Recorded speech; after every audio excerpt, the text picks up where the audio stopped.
Good morning, News in Motion family. How are you doing today? Today is Tuesday, June 27th, 2023. I almost said Thursday there. It feels like the days are mashing together, but today is Tuesday, June 27th, 2023. Today is That's Happening Tuesday here on News in Motion. We have, of course, Miss Gail Dudley giving us the relevant commentary and headline news as always. But we also have Devontae Goins coming in with a special report from Unbossed Columbus. So as you are coming into the room, whether you are tuning in through Facebook, YouTube, or LinkedIn, we just want to say thank you for tuning in live. If you are also a audio or podcast listener, thank you for listening in as you're traveling to the workplace, or if you're going to a grocery store real quick. Thank you for tuning in. But if you are catching the replay, whether it is in the afternoon, the evening, or near the nighttime, just want to say thank you for watching and supporting News in Motion. I see a couple of y'all coming in here. Good morning to you, Deborah Johnson, tuning in from Facebook. Marion Jackson tuning in through YouTube, and Regina Shorts tuning in through YouTube as well. So y'all know what we do here. Let's go get some news in motion.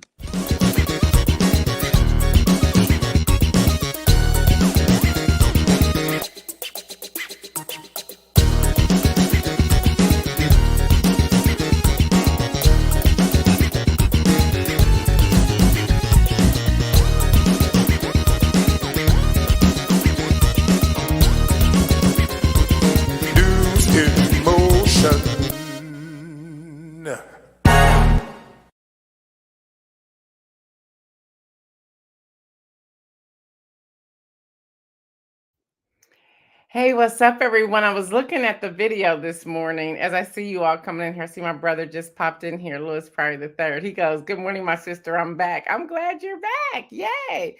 But I was watching the intro video and I said, man, I look young in those pictures. And I was like, okay, it's time to update those pictures. My hair's not even being worn that way. I said, oh, we got a lot to do before we come back in here in September after we take our August break. But it was just amazing to watch that. Normally I'm listening to the music and kind of dancing, but today I was paying attention. I was looking at what did I like, what didn't I like. Just, I'm getting my mindset for what alterations we're going to make. So good morning to all of you. Good morning, good morning, good morning. I see you, Deborah and Marion and Regina, as Isaiah has already called out. And then I see my brother in here as well. Jeff Payne is coming in the room. I see him popping up in here as well. Y'all, today is Tuesday, June the 27th, 2023. I am your host, Gail Dudley.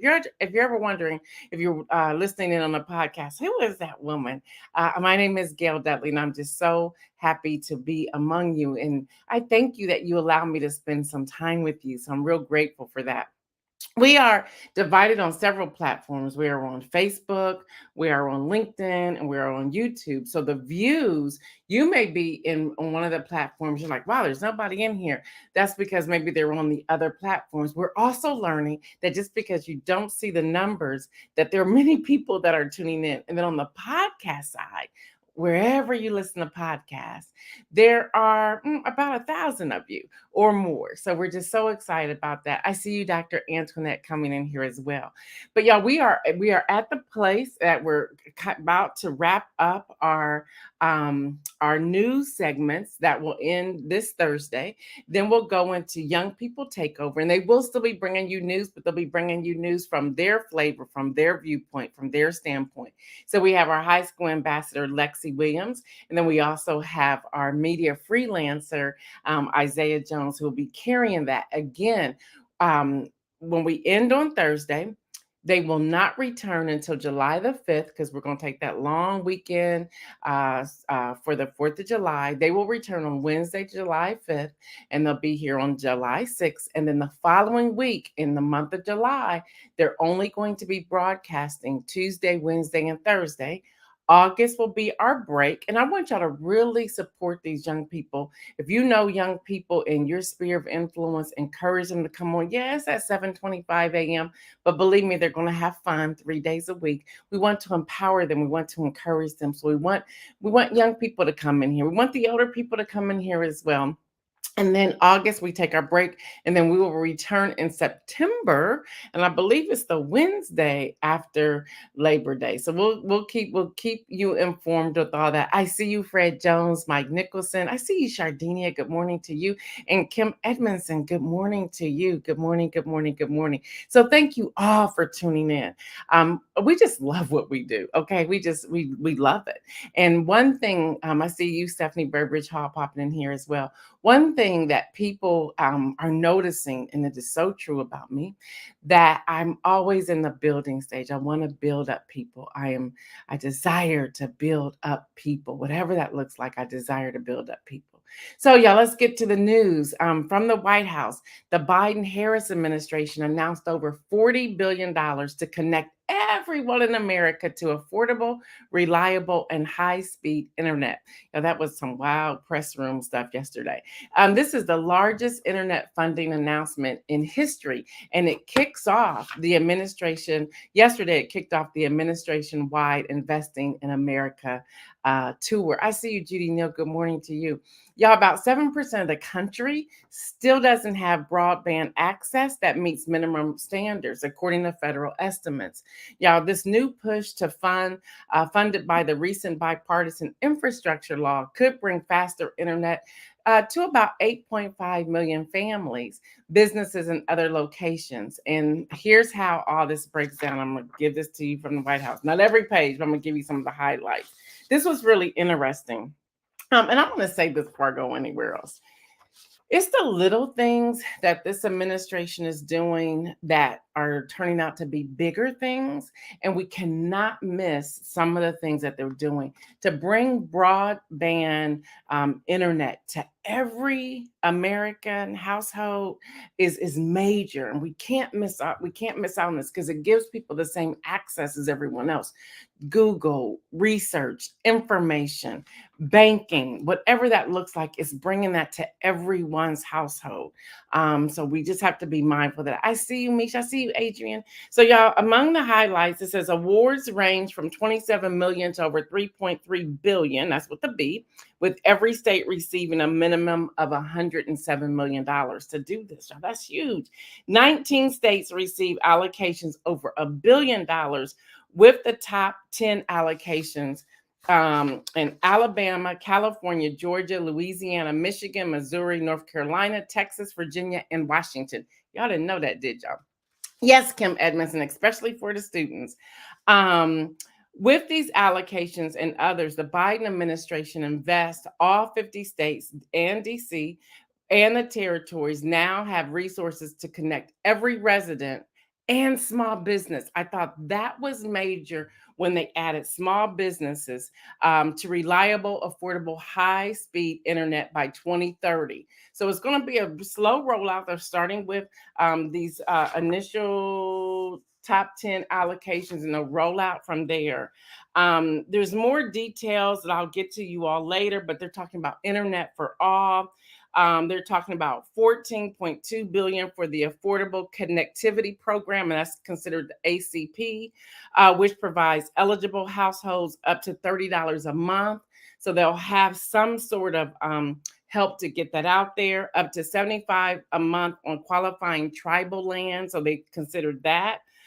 This figure will be off their internet bill. Now, y'all, listen, they're providing this. Don't go out and get some fancy dancy smartphone thinking I got internet and I'm gonna do this, that, or yet. You got to pay for that, but you'll have access to the internet. So have some understanding and use wisdom when getting the device that you're going to use to help out. Like, for example, the thing that the children are using today are the iPads or the or tablets. Something that's user-friendly that will allow you to connect to internet. So y'all, when they're saying they're giving you back $30 a month for $75 a month, understand that you got to work within that framework, but you'll have the broadband, high-speed internet. 2.5 billion for the Digital Equity Act is also out there, which provides grants. I want y'all to hear this, which provides grants to ensure communities have the skills and support needed to take advantage of high-speed internet connections. So why am I sharing that piece of it? All of you nonprofit organizations, your churches, and people out there who can apply for these grants, y'all, there's 2.75 billion with a B for Digital Equity Act. This will help you do teaching, classrooms, workshops, whatever. So engineers, those of you who are, Mike Nicholson's on here, web developers, content creators, media freelancers, producers, and so forth. There's grants out here in the amount of $2.75 billion. That's what the B. Dr. Antoinette said, remember COVID, how were people supposed to register for the vax online? That's right. Good morning, Latrice Jones. Good morning, Tony Morrison Smith. Dr. Antoinette says also when schools had to hold classes online, internet. Yes, Mike Nicholson, fist bump back to you. So y'all, that's out here. Also, an additional $2 billion for the Tribal Broadband Connectivity Program, say that real fast, which provides grants to federally recognized tribal governments, tribal organizations, tribal colleges and universities, and departments of Hawaiian, Homeland, and Alaska Native corporations. So if you're here in any of these tribal areas, 2 billion grants provided. So check these things out. Y'all didn't hear this anywhere else, did y'all? Nowhere else did y'all hear this. I'm giving y'all the information so you can go out and get it. It was interesting. I was listening to different news commentators, even in the press room, and no one was talking about sharing this. They were just talking about sharing. Hey, every American by 2030 is going to have this. What about the details? Why not share this information? Going back to last week, and I want to insert that here. Going back to last week, we talked about having the information available to all people and not just to select people, and how we work together. We were talking about line items in this whole public deficit workshop that I went to, and understanding what those line items look like. So when you see these grants and things, who's applying for them? And what normally happens that some money is left on the table because it's allocated to different groups, but we're not out here getting it. So even with this, everyone, you want to make sure that you are, if you have a business, make sure you're registered with your Secretary of State, make sure you have all the documentations that you need. If you have a 501c3, make sure you list that, have your mission and your vision statements together, have all of that information together so you can apply for these things. There's a lot of workshops out there about government funding and how to go after it. We're going to start sharing that with you as well when we come back in September. But we want you to have this information at your hand. And the only way we're going to get it out here is if here on News in Motion, we're sharing it. But then once you get it, make sure you're sharing it with people as well.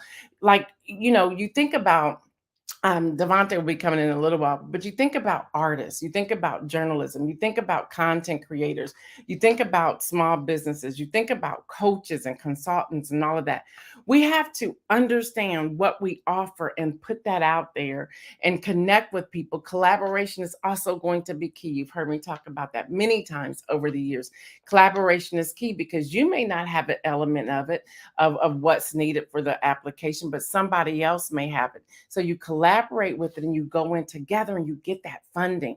Our mindset has to change when it comes to this. So we have this whole thing with Internet for All. We have $2 billion for the Department of Agriculture. That's the Reconnect program. And it's interesting because I asked this question, and I want y'all to follow me here. I asked the question, I said, what does that have to do with Internet? It's a lot to do with Internet. And it talked about the Reconnect program, which provides loans. Hello, somebody. Primarily to build high-speed internet infrastructure in the eligible rural areas. And I think so often those of us who may live in metropolitan areas or in the suburbs or whatever, we're not considering the rural areas. So y'all, $2 billion for the Department of Agriculture's USDA Reconnect program. So that's important as well. And then y'all, $1 billion for the Middle Mile program. asked the question, what is the middle mile program? Well, this is providing funds for the middle mile backbone of the internet networks. Now, I'm not a tech person, but I asked, what is that? They're like, all the people on the back end. Like you have the people who are building it, but then you have the middle people that cannot be forgotten. So, who are the middle people? Virtual assistants, finance people, people who are going to roll out the program, people who are going to talk about the program, people who are going to go into the high schools and talk to the students or talk to the parents or go to the PTA meetings. So those of you who have a gift of speaking, consider being the middle mile, being that middle person. But here's what's interesting, and people will tell you, they get sick of me asking questions, but I'm asking questions because I was like, well, what is this? I'm reading it, but what does it mean? When I learned what it meant, I thought, wow, there's all kinds of people who can fill these roles, y'all. We cannot miss this. Latrice Jones said, what is the middle mile program? Just told you. I like that, Latrice. Good morning, Hester. Good morning. Latrice said, yes, our mindset has to change. It has to change. And then President Biden's American Rescue Plan, y'all have heard about this, also includes over $25 billion for high-speed internet, including the Department of Treasury's Capital Project Fund, that's the CPF, which provides $10 billion to states, territories, and tribes for which high-speed internet is eligible to use. The coronavirus state and local fiscal recovery fund, say that real fast, and those initials are SLRF. FRF. And then they're talking about how those funds are delivered. And then the Federal Communications Commission, FCC, which is $7 billion. That's the Emergency Connectivity Fund. Now, I'm sharing all this with you, and I purposely wanted to walk through this because when you hear on the news today or wherever, yes, this is a lot. This is a lot. When you hear on the news today or wherever, you can say, oh, there's money attached to that. Oh, how can we connect to this? How do we get to this? I got the information for you right here on News in Motion. Latrice Jones says this is a lot of billions, a lot with a B, a lot of billions. Going back to the classes I took last week, I wanted to share this because I was able to see how things started to connect. That's why learning, we got to continue to learn. We got to continue to learn. When you find yourself stagnant, continue to push forward and learn. And what I was able to connect to this is all of these line items. So, for example, I feel really empowered having the information I received last week. For example, let's go back to the recent debt ceiling chaos.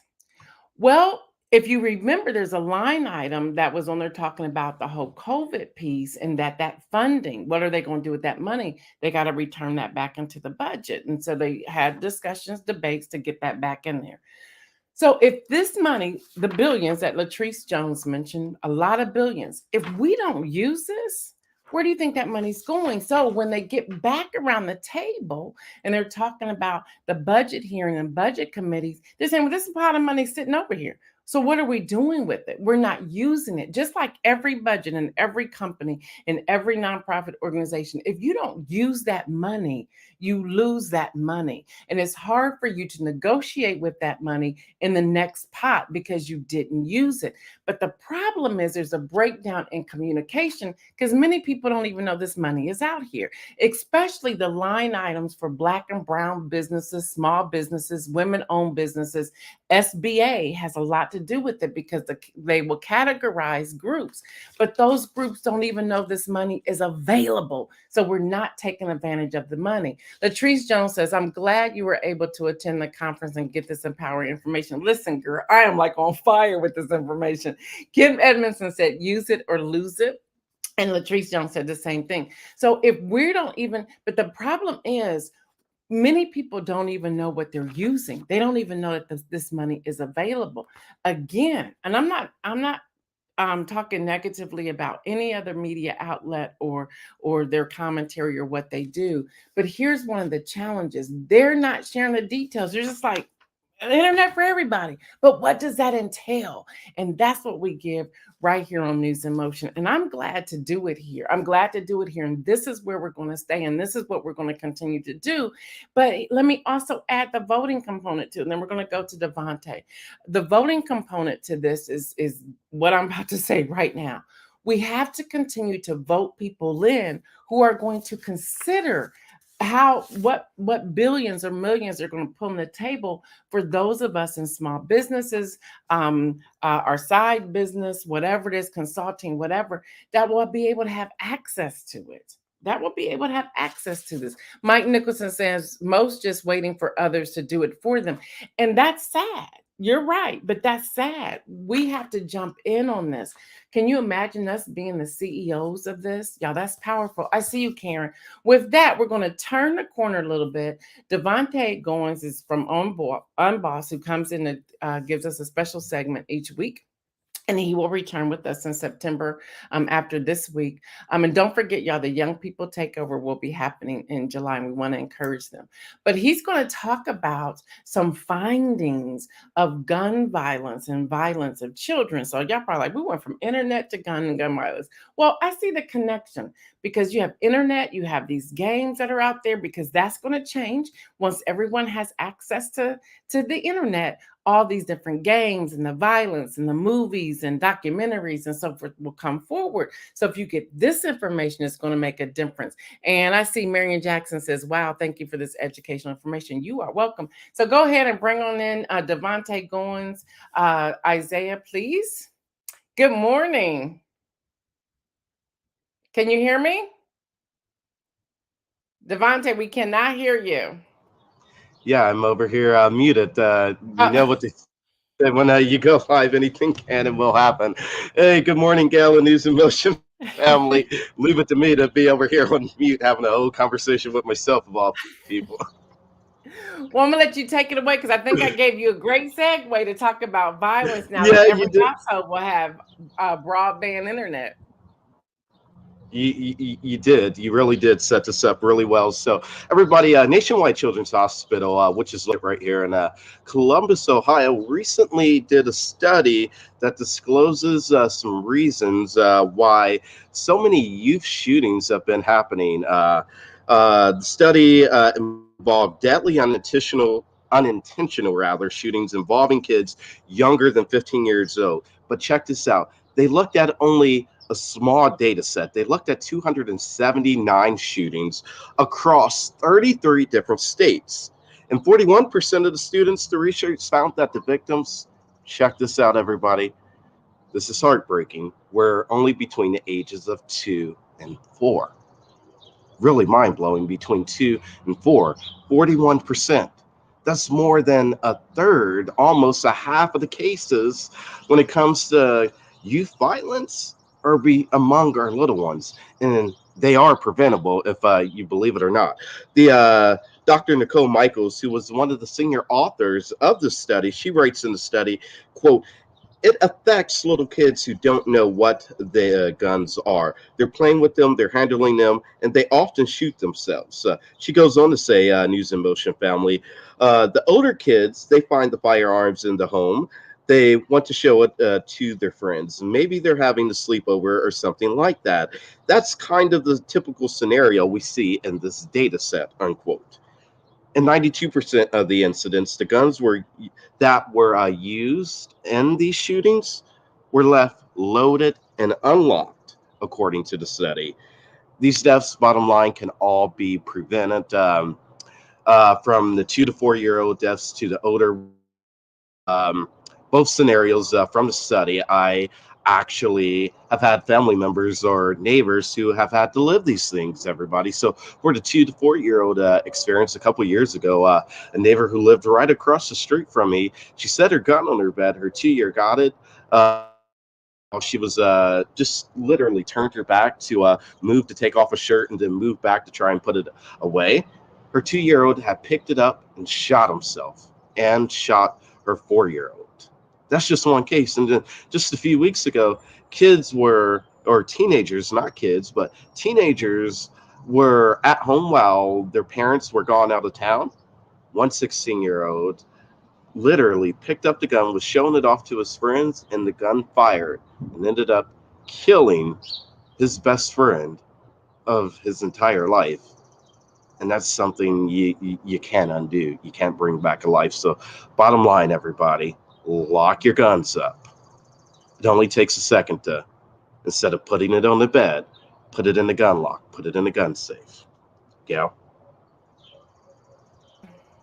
Yeah, thank you for that. I have a question if you don't mind. So when you're hearing me talk about the internet and high-speed broadband throughout every household, how will that contribute to more young people being curious about some of these games they're viewing on the internet, some of these movies, and everything you turn to, you see guns, you see some sort of fighting, you see something like that. So how do you think this is going to contribute? Did they mention that at all in the report?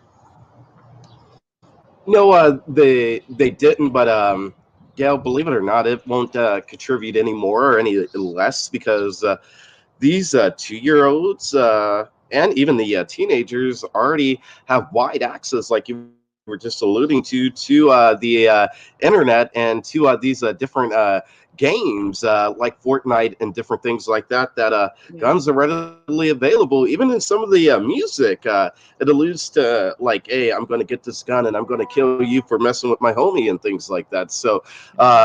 Violence is everywhere in all of our conversations. Very quickly, Gal, I was having a conversation with someone on Sunday, in fact, at a event that I was at, and she pointed out something very, very interesting to me, and it hit me and it stuck with me. She said, in all of these initiatives that all of these cities and townships and even the federal government are doing, it all says anti-violence, talks about violence, but none of them talk about peace. We know they're trying to get to bringing peace back, but they all keep talking and putting the word out there: violence, violence, violence, instead of peace. And that's a deep psychological thing we all need to think about in the context of when we're talking about these guns, because we keep putting out words and things like violence, violence, violence, instead of talking about peace, peace, peace, when really that's what we want. Wow, that's a good point. Wow, that's eye-opening. That's eye-opening. Yeah. So our language has to change. The narrative has to change. And I Yes. think there's more opportunities, some of these billions that we can have some workshops to talk about it and tie that in. And that's also an opportunity for collaboration where someone like you, the event you were attending, partner with Children's Hospital here in Columbus and do a big grant where you have workshops, broadband internet, and violence.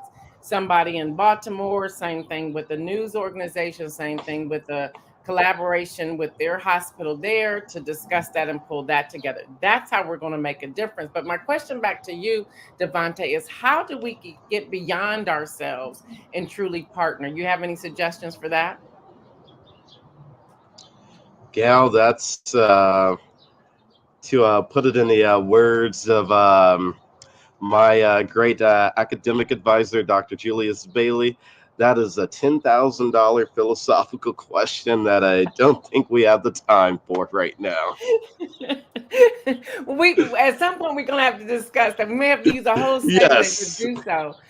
Just to get to the root of it, I think we just need to generate some not just ideas. Everyone's talking, but how we're going to walk out a plan to say, okay, here's step one, two, and three, and with Hmm. time frames to it. Like we're going to complete step one in 90 days, step two in 120 days, whatever that looks like.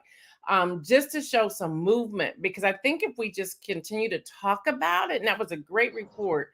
But I'm ready. I'm with you, and I know you have that same thing. Like, let's go with it. Let's do something. So we'll get there. But thank you so much for your report today. All right. Thank you, Gail. Have a good See you day. next week. Okay. Yeah, real quick, the Associated Press reports that U.S. Supreme Court rejects Ohio State University's bid to dismiss lawsuits over alleged sexual abuse by now deceased university doctor. Now, this was real good to put right behind Devontae since he was talking about Children's Hospital here in Columbus. Now, y'all, the Supreme Court let stand this decision that allows more than 230 men to sue Ohio State University over decades-old sexual abuse by university doctor, which dates back to where? Jim Jordan's days as their Ohio State University's wrestling coach. So who knows? He may be all that stuff he's been trying to run from could be coming back to face him face to face. Associated Press also reports that Florida Governor Ron DeSantis, this 2024 presidential candidate, unveils immigration and border policy plan, which includes ending citizenship for children of migrants born in the U.S., among other proposals. Yeah. And people want him for their president. He promised to end birthright citizenship. They were born here, but he's promising to end that for those born to immigrants here in the U.S. I want y'all to hear this. He has promised, make this make sense, y'all, to end birthright citizenship. They was born here. How you going to end that? And what about the Constitution? These are questions we need to ask. He's talking about finish building the southern border wall and send U.S. forces into Mexico to combat drug cartels as a part of an aggressive but familiar immigration policy proposal that he laid out on yesterday at the Texas border city. Now, he's talking about Florida, but he was in Texas, and he's talking about this. A lot going on here. Yes, Kim Edmondson, his polls are dropping. He dropped 22 points over the weekend. That was a CBS poll, if I remember that correctly. Yes, now that he's out at other places, people are like, I don't like him. They don't like him. So it's just really, really interesting. Dr. Antoinette said 14th Amendment. I'm not for sure, Karen, who he mentioned, but yes, and the presidents cannot override the Constitution. There's that. It's just so interesting. Y'all, CNN and HuffPost reports that CNN on Monday, they got their hands on the audio of the former guy discussing sensitive military documents he took with him after leaving the White House. I don't know if he's like, don't know that stuff is, can be recorded. I'm not for sure. Legal analysts pointed out that that's really bad news for the former guy and for his defense against charges related to the alleged mishandling of classified material. Now, this recording is even more damning than it reads in the document. And this is from a former federal prosecutor. Along with that, the judge who's overseeing this is saying that the judge plans on scheduling the trial as soon as August because she wants to get this out the way. I guess she wants to get this out the way so he can continue to do his presidential ground stumping, whatever he's doing. This judge, who is a Trump appointed judge, which I really hope somebody comes in and say, you can't oversee this case because there's a connection here. It's an unfair balance here. But she's also saying she's going to release the witness list where the DOJ and others are saying don't release that list. Well, she's saying she's going to release the list. So it's already messy. So we'll see what's going to happen here. The former guy said the recordings exonerated him. He is clueless. I saw that too, Kim. I was like, no, I don't think that's correct, sir. I don't think that's correct. So y'all, we just got to keep watching that. Talking about building businesses and what to do, y'all, TechCrunch is reporting that Amazon is going to launch a hub delivery service and that they will partner with local businesses to deliver packages. Now, according to a new report from Axios, they're saying that Amazon wants to partner with small businesses such as bodegas and IT shops so they can become delivery partners with them. The company pays a small fee. I want y'all to hear this. And I wanted to read this line on purpose. The company, being Amazon, will pay a small fee to the small retailers for each package they deliver. Why can't they just deliver the package and get the whole fee? This is how we need to think, y'all. I was just reading this thinking, okay, I see you, Amazon. I see what you're doing. And I'm seeing you saying you give somebody the small fee. Well, why don't you even go 50-50 with them? Or why don't you teach them to do what it is that you're doing so that you can have a competitor and y'all can discuss who's going to get the fee and who's going to get that delivery contract? What about that? What about that? All this big stuff. Come on now. We got to do better. All right, y'all. Fox News. That's happening Tuesday. Fox News taps Jesse Waiters for primetime slot previously hosted by Tucker Carlson, who was let go in April. CBS is reporting that Ryan Reynolds and Michael B. Jordan among group purchasing 24% equity stake in Alpine Racing, valuing the Formula One team at $900 million. Pay attention, y'all. Pay attention to what's happening. And then y'all want to get just a little bit into travel, then we're out of here this morning. Y'all, carbon monoxide poisoning while traveling. This is the time that people are going to be traveling. Y'all, in November, this past November, yes, that's right, Kim Edmondson, that's happening Tuesday. In this past November, 3 Americans visiting Mexico City were found dead in their Airbnb, with the cause of death being carbon monoxide. A few months prior to this, 3 travelers from Florida died after becoming ill from carbon monoxide leaks at a sandals resort in the Bahamas. Now, they're saying there's no guarantee that you can control that. They're telling people to be mindful of it because it's a silent killer. However, and they're saying, it's colorless, odorless gas, while you're sleeping, it can get into your lungs and all of that. But they're putting the onus on the travelers to find out if their stuff is together, whether that's an Airbnb, a hotel, Varbo, wherever, resorts, cruise ships, whatever. But what about making legislation saying that if you're selling anything to Americans in America or wherever, if you're selling anything, you have to make sure everything lines up with the rules and regulations. And that if not, if you're killing somebody, if carbon monoxide is coming into your area, that you're going to be charged with murder. Why can't we just make that a rule? Why do we have to tell people to go buy a certain device that when you're traveling to check to see what the carbon monoxide levels are? Y'all, these are the questions that I'm asking today. So this is happening. This is happening. So Airbnb is saying on their title page that they're, in a quote, it says, preparing your listing for safety essentials. They're telling people what to prepare. What? But no, you go ask your Airbnb people who have put their homes up for Airbnb to make sure they're regulated. Go tell your hotel people that if you build a hotel and you're having travelers come in and out of your place, that it is regulated, that you're meeting the rules, the policies, and the regulations. Seriously, why is the ownership on us? We're already paying you to do the job you're supposed to be doing. So, who's really responsible for this? What's the right people that should take this on? And then do you check travel advisories before you travel? You should.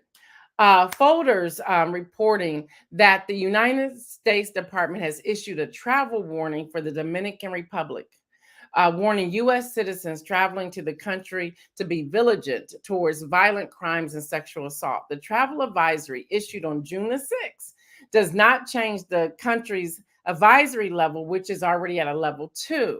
And they're telling you to exercise increased caution, but repeats advisories for travelers. Now, y'all, according to the State Department, and I'll give you this quote, violent crimes, including armed robberies, homicide, and sexual assault, is a concern throughout the Dominican Republic for U.S. travelers.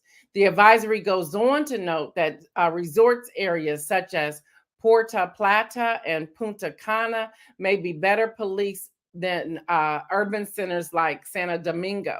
Now, the advisory also refers to a high level of criminality on the broader scale. Cruise ship passengers on excursions arranged by the cruise lines are also at a relatively low risk, but they're saying you still have to be mindful and careful what you're carrying, where you're going, and how far you get off of that path. Y'all, this warning is out there. They're telling people to please be mindful. I'm going to hopefully put this in the chat so that you can see it and read it for yourself. Check this out before you travel so you know where you're going, and it's in the chat. So if you're listening to the podcast, come over to one of our other platforms at some point today and click that link there. One more thing before I go to the inspirational message, and then we'll be out of here. If you need travel recommendations for this summer, the highly anticipated International African American Museum opens in Charleston, South Carolina today. Y'all, I saw some pictures. I saw a video tour. It looks like I can't wait to get there. So y'all, that is out there. I'm going to also put that link in here as well, if I can get it in here, so that you can have it if you're thinking about traveling now or later. Boom, it's in there so that you can be a part of it. Real quick, the inspirational message, this was from another class I took while I was away last week. I want to talk about greed versus self-interest real quick. Greed versus self-interest. And what's the difference? Well, if you think about greed and self-interest, and this is straight from the professor's, his name is David Cotter, PhD. And I got permission to share this. He's saying, all believers are called to work. So especially if you're a believer, we are called to work. Deborah Johnson says we need a News in Motion trip to the museum. I kind of like that, Deborah. I kind of like that. You put that together, we'll go. Profitable work leads to surplus. And then greed is really the sinfully obtaining or neglecting, and greed is also of the love of money. So this professor broke this down. He said, here's the truth. And I thought this was great. He said, here's the truth. He said, so many believers have this ministry mindset, and we're thinking that ministry means free. He said, no. He says, we have to work. We have to eat. We have to have shelter. We have to have transportation. He said, we have to have health care. He said, we have to have insurance. He named all kinds of list of things. He said, the mindset needs to change. He said, he's afraid that people's mindset started from a very early age based upon how they were raised. He said, from whether you were in a impoverished situation or if you were in a wealthy situation. He said, it starts there. He said, but in ministry, we're lifting up people, we're building up people, we're helping people. But even in doing so, we should not have that consumerism mindset that we're just taking from people, that we should be blessing people, that we should be giving to people. And he said something, I was like, I say that all the time on this emotion. He said, don't base it on what you think somebody has. He goes, I don't care if you're blessing a billionaire with a B. He said, there's still a line that we should be blessing people, especially if we're receiving something from that person, that business, that organization, that church, that ministry, that institution, that whatever. He says, so we should have the mindset that all believers are called to work. And in our working, this is the self-interest side, that in our working, we should also be receiving the value of what we're giving. I said, that makes sense. He goes on and talks about profitable work leads to a surplus. He goes, profitable work leads to a surplus that will allow people to then give and to sow and to be philanthropists and to build up other people. He said, but in that giving, the person that we're giving to should then be empowered to also give as well. Y'all, it's a cycle. It should be continuous. It should not stop with a person. It should not hit a wall and it dies. He said it should be continuous in our building.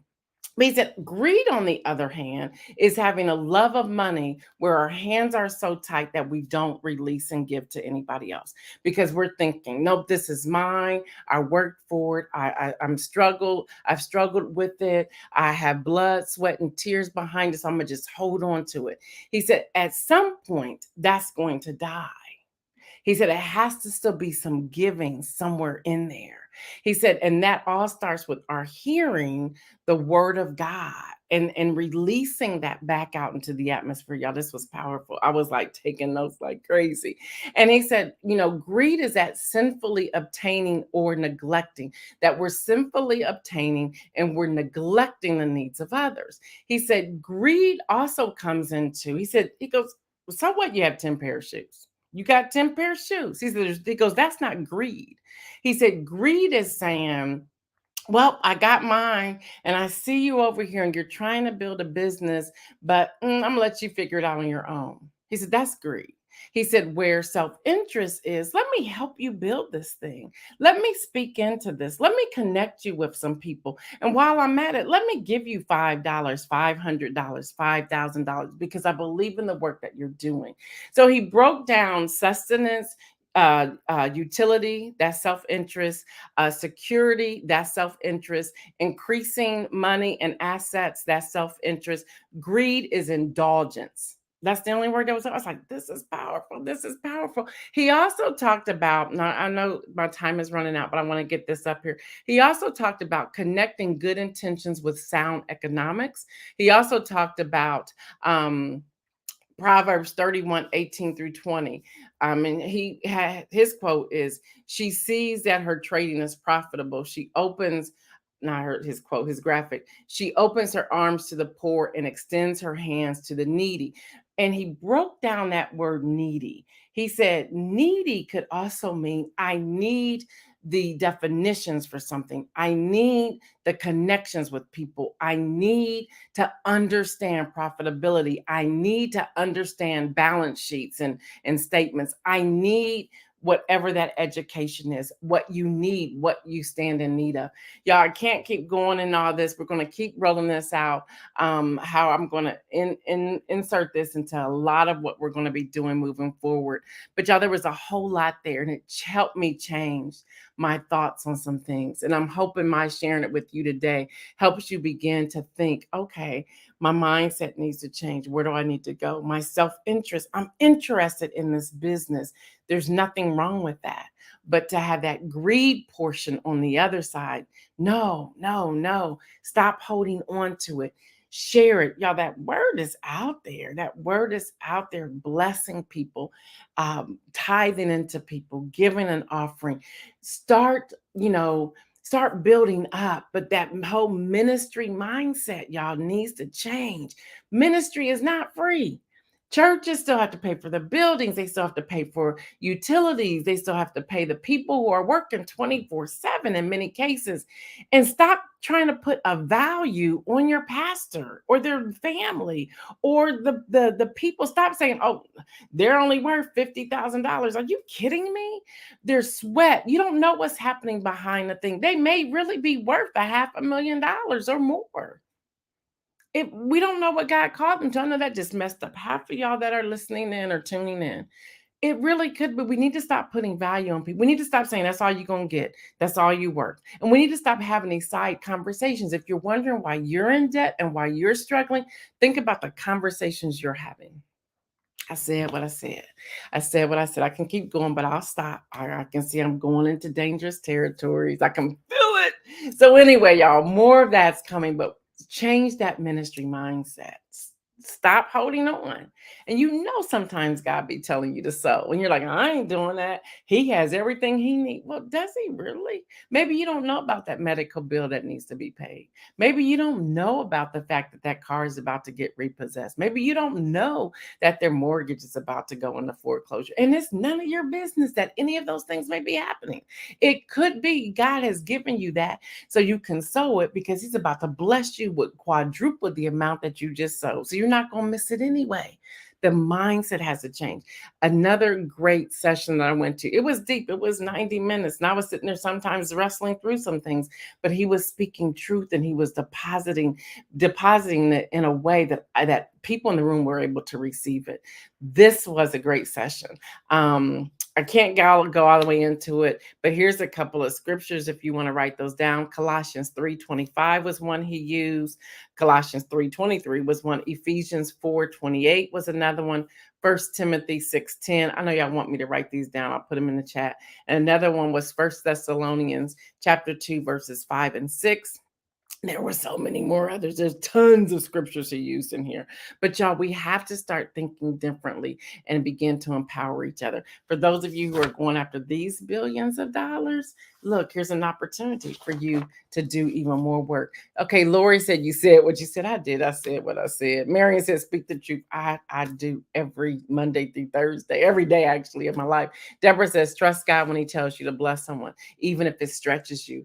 And it's interesting that you said that because this man said it as well. He talked about the woman who gave her all. Like, this is all I have and I'm giving it. And then how she was blessed in return. Yeah, we can't miss those things. All right, y'all, that's all I have for today. Until tomorrow, which is Wednesday workshop. That's going to be interesting tomorrow.